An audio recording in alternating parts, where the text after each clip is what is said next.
Hello guys, இன்னைக்கு பார்த்தீங்கன்னா என்ன நடக்குதுன்னா, குணசேகரன் வந்துட்டு எப்படியாவது தர்ஷனை வீட்டுக்கு கூட்டின்னு வரணுன்ற மாதிரி பிளானை போடுறாரு. அது விதமாக வந்துட்டு ஈஸ்வரி கேங்குக்கு ஃபுல்லாகவே தெரியும். அவங்க தான் வந்துட்டு ஜீவானந்தத்தோட தர்ஷனை அமுச்சு வச்சுருக்காங்கன்னு சொல்லிட்டு அவர் தீவிரமாக நம்பிட்டுருக்கிறாரு.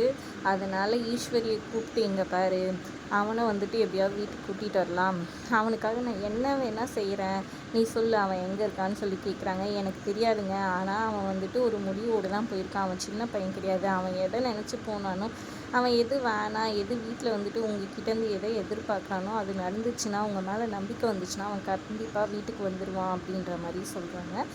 அதை கேட்டவுடனே குணசேகரனுக்கு என்ன சொல்கிறதுன்னு தெரியாமல் மூடிட்டாரு. ஈஸ்வரி அப்புறம் உள்ளே போயிடுறாங்க. எல்லாருமா சேர்ந்து பாராட்டுறாங்க. சூப்பரக்கா, கரெக்டாக பண்ணீங்க, கரெக்டாக தான் இது பண்ணியிருக்கீங்க அப்படின்னு சொல்கிறாங்க. இவர் நம்மளோட இதுவுக்கு வந்துட்டு ஒத்து வரணும், அப்போ தான் வந்துட்டு தர்ஷனை கூட்டிகிட்டு வர முடியும் சொல்கிறாங்க. ஆமாம், அது என்னவோ கரெக்ட் தான். ஆனால் இப்போ இவர்கிட்ட போய் சொன்னாலும் தர்ஷனை வந்துட்டு நம்ம தான் ஜீவானந்தர்கிட்ட வந்து அமுச்சு வச்சு தான் நினச்சிட்டு இருப்பான். இந்த மனுஷங்கிட்ட யாராவது போய் சொல்ல முடியுமா? தன்னால் நடந்துச்சு, நானாக நம்மளுக்கு தெரியும், நம்ம அவங்ககிட்ட பேசணுன்னாலும் தெரிஞ்சால் அவ்வளோதான் சாமி ஆடிடுவார் சொல்கிறாங்க. ஆமாம், எனக்கும் அது புரியுது. இவருக்கு கண்டி தெரிஞ்சிச்சு, அவ்வளோதான்.